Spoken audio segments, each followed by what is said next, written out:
नमस्कार दोस्तों, मेरा नाम है तरुण सिंह और आज मैं आपको दो अजीबोगरीब बातें बताने जा रहा हूँ। इसमें जो पहली अजीबोगरीब बात है वो कहानी है एक राजू नाम के व्यक्ति की। राजू जो कि अपने गांव में रहता है और बड़े बड़े ड्रीम्स हैं उसके, बड़े बड़े सपने हैं, वो लाइफ में कुछ बनना चाहता है और लाइफ में कुछ बनने के लिए उसका दिल्ली पहुँचना बहुत ज़रूरी है। अब दोस्तों, एक दिन राजू प्लान बनाता है कि अब मैं और वेट नहीं करूँगा और इमीडिएटली नेक्स्ट डे ही दिल्ली की बस पकड़ के दिल्ली के लिए रवाना हो जाऊँगा। अब as per his planning next day वो मॉर्निंग में उठता है, नहाता है, धोता है, उसके बाद नाश्ता करता है और उसके बाद सीधे अपने गांव के बस स्टैंड पर पहुंच जाता है जहां उसे दिल्ली के लिए बस मिलने वाली है। दोस्तों, जब वो बस स्टैंड पर पहुंचता है तो उसे वहां पे दो बसें दिखाई देती हैं। एक बस जो दिल्ली जाने वाली है बट उसकी कंडीशन थोड़ी ख़राब है, वो एक पुरानी बस है, खटारा बस है और जिसकी सीटों की कंडीशंस भी बहुत ख़राब है और साथ ही उसमें भीड़ भाड़ भी बहुत ज़्यादा है। वहीं उसी दिल्ली की बस के बगल में एक बस और खड़ी है जो नहीं पता कहाँ जाएगी, लेकिन वो एक लग्जरी बस है, कंफर्टेबल बस है, साथ में उसकी जो सीट्स की कंडीशन है वो बहुत बेटर है और उसके अंदर भीड़ भी बहुत कम है। अब दोस्तों, आप में से बहुत से लोग सोच रहे होंगे कि अगर राजू को दिल्ली जाना है तो वो दूसरी बस की तरफ देख क्यों रहा है। बट दोस्तों, राजू ना केवल दूसरी बस की तरफ देखता है, वो जाके उस दूसरी बस में बैठ जाता है और थोड़ी देर में ड्राइवर आता है, उसके बाद गाड़ी चलना शुरू करती है और थोड़ी ही देर में राजू को एहसास हो जाता है कि ये बस दिल्ली तो डेफिनेटली नहीं जा रही, ये बस उसे कहीं और ही लेके जा रही थी। अब ऐसी कंडीशन में आप लोग सोच रहे होंगे कि शायद राजू ड्राइवर को बोलेगा या कंडक्टर को बोलेगा और इमीडिएटली बस को रोकने के लिए कहेगा और वहाँ से उतर के वापस जाएगा दिल्ली वाली बस के पास और दिल्ली वाली बस में बैठ के दिल्ली के लिए रवाना हो जाएगा। बट दोस्तों, ऐसा कुछ नहीं होता है। राजू कंफर्टेबली उसी बस में बैठा रहता है और मन ही मन सोचता रहता है कि हाँ, मुझे दिल्ली तो जाना है बट कोई बात नहीं, अभी मैं बैठा रहता हूँ आराम से, जब नेक्स्ट स्टॉप आएगा तो मैं वहाँ पर उतर के फिर वापस पीछे आके दिल्ली की बस पकड़ लूँगा। बट दोस्तों, जब नेक्स्ट स्टॉप आता है तो राजू देखता है कि गेट पे थोड़ी सी भीड़ होती है, तो राजू को लगता है कि अभी उतरने में थोड़ी दिक्कत होगी या असुविधा होगी, इसलिए एक काम करते हैं, अभी ना उतर के नेक्स्ट स्टॉप पे उतरेंगे। फिर राजू वहाँ पे वापस उसी तरीके से बैठा रहता है और बस आगे चल देती है। जब वापस उसके बाद नेक्स्ट स्टॉप आता है तो राजू बाहर देखता है, वहाँ उसे धूप दिखाई देती है। राजू को लगता है इतनी धूप में बाहर उतरना ठीक नहीं है, एक काम करता हूँ, अभी बैठा रहता हूँ, इसके बाद नेक्स्ट स्टॉप पे उतरूँगा। एक के बाद एक धीरे धीरे करके राजू सारे स्टॉप कवर करता जाता है, यानी कि सारे स्टॉप क्रॉस करता जाता है और फाइनली वो बस अपने डेस्टिनेशन पे पहुंच जाती है जहां उसे पहुंचना था। और मजबूरी में, क्योंकि बाकी यात्री भी उतरते हैं, तो राजू को भी वहां पे उतरना पड़ता है। और जब राजू उतरता है, उतरने के बाद उसको वापस भीड़ भाड़ का भी सामना करना पड़ता है, उसे धूप में भी बाहर निकलना पड़ता है और जब वो उतर के नीचे खड़ा होता है तो उसे रियलाइज़ होता है कि उससे बहुत बड़ी गलती हो गई। बस से उतरने के बाद राजू को बहुत ही पश्चाताप फील होता है, बहुत ही ग्लानि फील होती है। राजू को लगता है कि वो क्यों ऐसी बस में बैठा जो दिल्ली नहीं जा रही थी, और बैठा तो बैठा, इवन जब उसे पता चल गया कि ये बस दिल्ली नहीं जा रही तो वो इमीडिएटली बस से उतरा क्यों नहीं, क्योंकि अगर वो उतर चुका होता तो अब तक वो दिल्ली पहुंच चुका होता। बट दोस्तों, अब राजू के पास पश्चाताप करने के अलावा या पछताने के अलावा कुछ नहीं बचा था। दोस्तों, ये कहानी आपको थोड़ी अजीब लग रही होगी क्योंकि आप सोच रहे होगे कि राजू या तो कोई पागल व्यक्ति है या वो कोई बेवकूफ़ आदमी है जो जानते समझते हुए भी एक ऐसी बस में बैठा है, उसे पता है कि ये बस उसे उसके डेस्टिनेशन पर नहीं लेके जाने वाली, लेकिन फिर भी वो उस बस में बैठा रहता है। दोस्तों, ये कहानी आपको थोड़ी अजीब लग रही होगी, लेकिन इससे भी ज़्यादा अजीब बात दूसरी वाली बात है। हाँ, ये वो दूसरी बात है जो मैंने आपको शुरू में कहा था कि मैं आपको दो बातें बताऊंगा।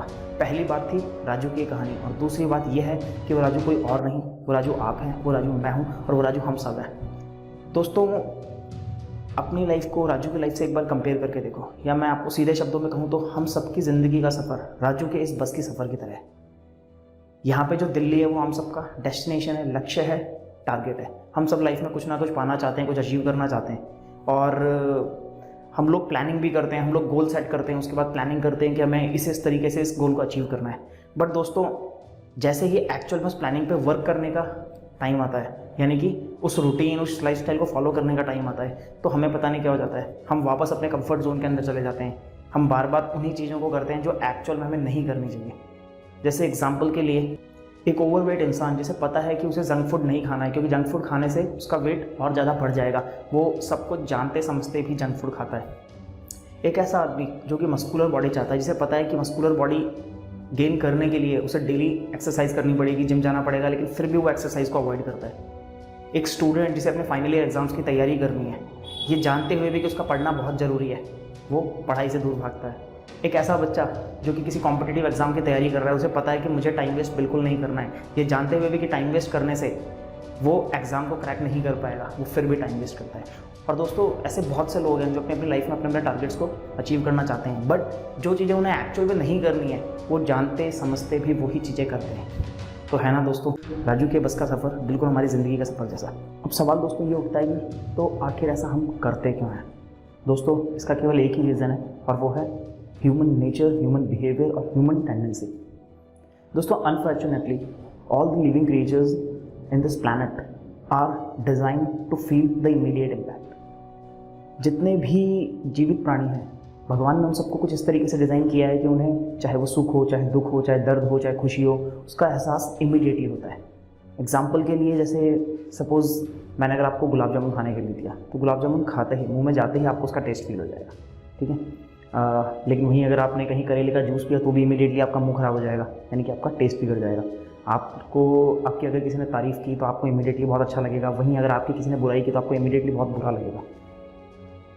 तो दोस्तों ये जो इमीडिएट इम्पैक्ट जो हम फील करते हैं, यही एक्चुअल में वो प्रॉब्लमेटिक थिंग है जिसकी वजह से हम एक्चुअल में अच्छी लाइफस्टाइल फॉलो नहीं कर पाते। अगर भगवान ने हमें कुछ इस तरीके से बनाया होता कि हम आज जो काम कर रहे हैं अगर लगातार वो काम 1 साल तक करते हैं, उसका इम्पैक्ट किस तरह का होगा वो अगर हम देख पाते, तो दोस्तों यकीन मानो इस दुनिया में कोई भी असफल नहीं होगा। तो दोस्तों ये तो हुई प्रॉब्लम की बात। अब करते हैं सोल्यूशन की बात। And there is 3 basic method to solve this problem. Method number 1, just focus on today only.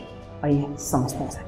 दोस्तों एक बार डिफ़िकल्ट काम करना बार बार इजी काम करने से ज़्यादा इजी होता है। दोस्तों मेरे एक दोस्त की मदर उससे डेली ये बात बोलकर दूध मंगाया करती थी कि बेटा आज दूध तू लेके आ जा, कल से मैं तेरे पापा या तेरे बड़े भैया को बोल के दूध मंगवा दूँगी। और ऐसा वो पिछले 4 साल से कर रही थी।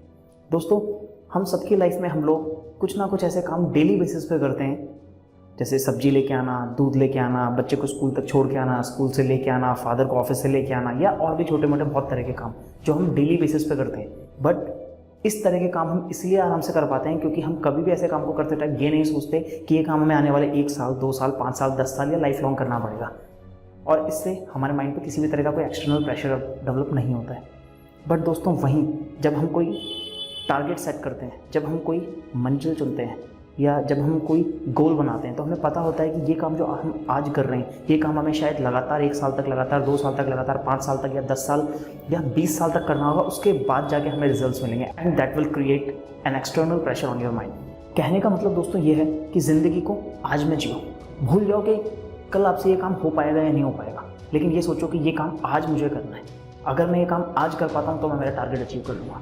Just forget about the tomorrow. Method number 2, respect the obstacles. दोस्तों we are in a real world. हम लोग रियल वर्ल्ड में हैं, यानी कि ऐसी लाइफ जो एक्चुअल में है। We are not in a movies और सीरियल्स जहाँ ऑब्स्टिकल्स नहीं आएंगे। और रियल वर्ल्ड में बहुत तरह के ऑब्स्टिकल्स आ सकते हैं। जैसे आप लाइफ में कोई टारगेट अचीव करना चाहते हैं बट अचानक से घर में शादी आ गई है, ठीक है, आपके एग्जामिनेशंस हैं कुछ टाइम बाद, लेकिन घर में किसी की तबीयत ख़राब हो गई, आपको उसे हॉस्पिटल लेके जाना होगा, आपका शेड्यूल गड़बड़ा सकता है, बहुत सारी चीज़ें हो सकती है।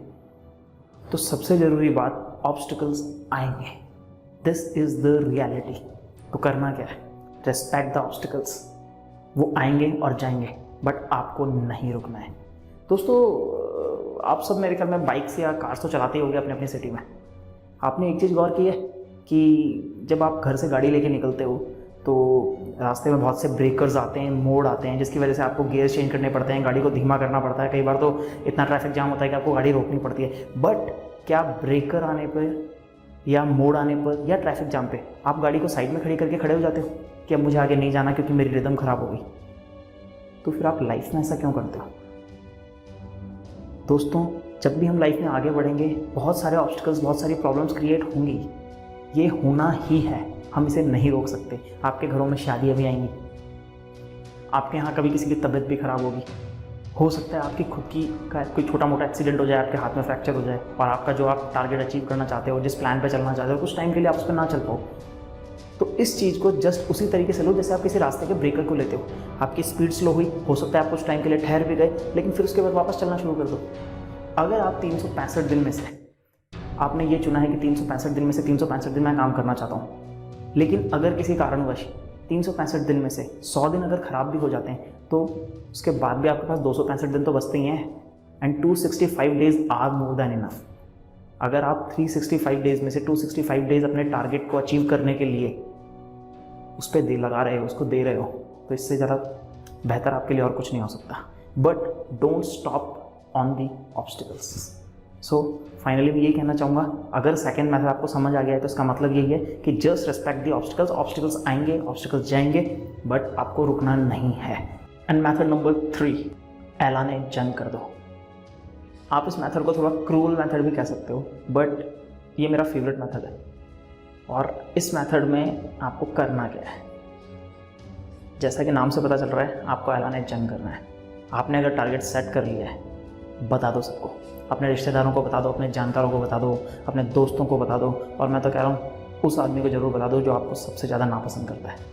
अच्छा, इससे होगा क्या?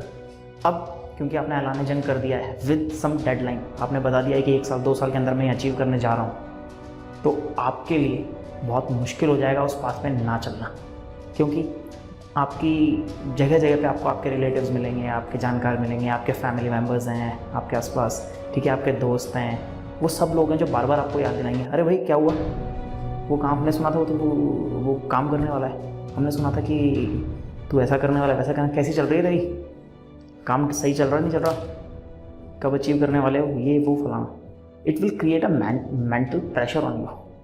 और सबसे खास बात, वो आदमी जो आपको सबसे ज़्यादा नापसंद करता है, वो तो चाहता ही है कि आप ना अचीव कर पाओ, तो उसको दिखाने के लिए आप ज़्यादा कोशिश करोगे। दोस्तों, ये थोड़ा सा क्रूअल मेथड ज़रूर है, but it will actually work. सोचो दोस्तों, अगर राजू ने सब गांव वालों को बता दिया होता कि मैं अपने ड्रीम्स पूरे करने दिल्ली जाने वाला हूँ, तो जब वो बस स्टैंड पहुँचा था और वहाँ 15-20 उसके गाँव वाले अगर खड़े होते, तो क्या वो उसे दूसरी बस में चढ़ने देते? वो इमीडिएटली उसे रोक लेते, अरे राजू क्या कर रहा है यार, तू गलत बस में चढ़ रहा है, तेरी बस तो ये है। या हो सकता है जो आदमी उसे नापसंद करता हो वो तो हंसता उसके ऊपर, अरे राजू क्या हुआ, नहीं रहा गया ना, मैं कह रहा था ना तू दिल्ली नहीं जा पाएगा। सो इस तरह से आपके पास एक वजह और होगी खुद को सही प्रूव करने की, और क्योंकि आप सट्टा लगा बैठे हो तो अब जीतना तो आपको पड़ेगा। तो दोस्तों, आज एक ऐलान जंग मैं भी कर ही देता हूँ। ऑन एवरी सैटरडे मेरा एक वीडियो, इवन मोटिवेशनल वीडियो जरूर आएगा। दोस्तों, ये मेरा फर्स्ट वीडियो है मेरे यूट्यूब चैनल का, सो मेरी आप सबसे रिक्वेस्ट है कि प्लीज़ इस चैनल को सब्सक्राइब कीजिए और इस वीडियो को लाइक ज़रूर कीजिए।